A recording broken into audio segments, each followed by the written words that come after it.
Hi, I'm Luke Searveld. Welcome to another episode of Meet the Gaffer. We're back on green. There's just two things I wanted to show you. Not that much new here, but this time, instead of going daylight, we're going tungsten. And the reason for that is that we just have a little too much green and the space lights are already hung. Let's go tungsten. Easy deal. But we're with pretty fast cameras. We've got Tim Azaria's FX9s, and so we're at the high ISO, the sort of 1600 range, and then we have teleprompters, but we still have plenty of aperture to work with. The majority of our space lights are single bulb.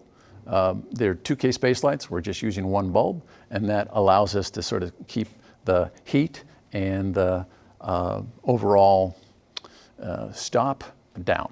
The first thing I wanted to point out was on a previous job in this same space, we were not capturing as much green, so we could be a little tighter. So with the Nanlux 1200C, we put that through an 8x of magic cloth, and then we had the Nanlux 650C into an 8x ultra bounce as a fill. So that was our key and fill, and then we had the Nova P300C as our backlight.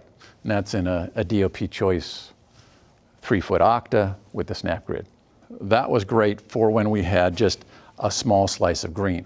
But when we moved into this second job in sort of the same setup, the B camera was no longer close to A camera.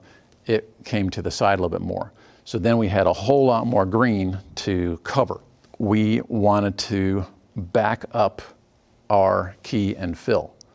And so decided to lose the 8x and go to a 5-foot octa on the 1200C. And then we decided to go direct with the 650C, and that's through magic cloth. Here the 5-foot octa is through half grid. That also gives us a little more flexibility when it comes to glasses. So if, now I'd be looking straight to the prompter this way, and if there's an issue with reflection of the glasses, sure, we can bring it around, and we had done that with the 8x diffusion, and it's just a lot clunkier to do. Here you have a smaller source, you have a round source, a little more forgiving when you're dealing with someone with thick glasses. So then the thing I was worried about was if we're in a box rather than in a large 8x or 12x, how's the floor going to fill out? Well, by bringing these units back a little bit, the floor was just fine. We didn't need to add light to bring up the green. Then the other thing I wanted to show you was in the first shoot that we had set up here, we had the backlight on a goalpost, and it's a ladder truss. So it's just a 20-foot ladder truss, and we had that on 2 stands. Well, when we came to the next job in the same setting, with that camera coming around, seeing more green, we needed to get rid of the stands because they were big time in shot. So we just went with speed rail up to the grid. Worked out great. And then we were able to use that same ladder truss as a teaser from the space lights. There's different ways of dealing with space lights. They're great for the floor, they're great for the back wall, but they can give you hits on a person's head, especially with receding hairline, that you don't want. So then you can either block them out individually with skirts, you can block them all out as a group with skirts. Here we have, the 20-foot of skirt there for the back ones, and then for the side ones, we've got 2 wag flags that are hanging up, blocking the space lights on the side. So another way you can deal with space lights is unroll a roll of diffusion on a pipe. Just take it down a little bit so you still have some back. But we decided to block it, still hitting the floor, just not hitting the person, and then you have full control with your backlight that we have with the Nova. And then we have a little bit of scratch coming here, key on this side, scratch on this side.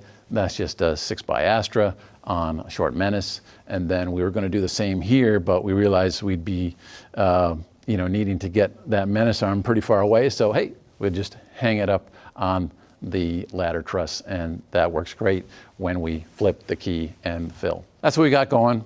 Straightforward, running it off blackout, works great, and thanks for watching. We'll see you again next time.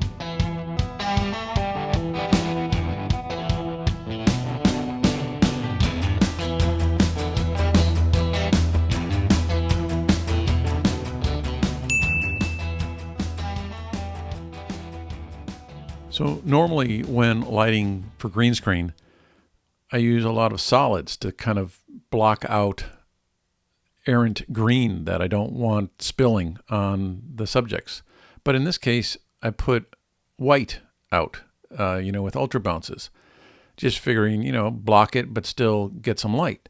Now, it was pointed out to me, hey, maybe that white is bouncing green back in because, there's still green there to bounce off the white. So maybe you're bouncing that off into the subject. And, that's why it's important to work with people that are smarter than you so that when you do something stupid, they can kind of point it out and go, is that really the thing you want to do? So there you go. Thanks for playing.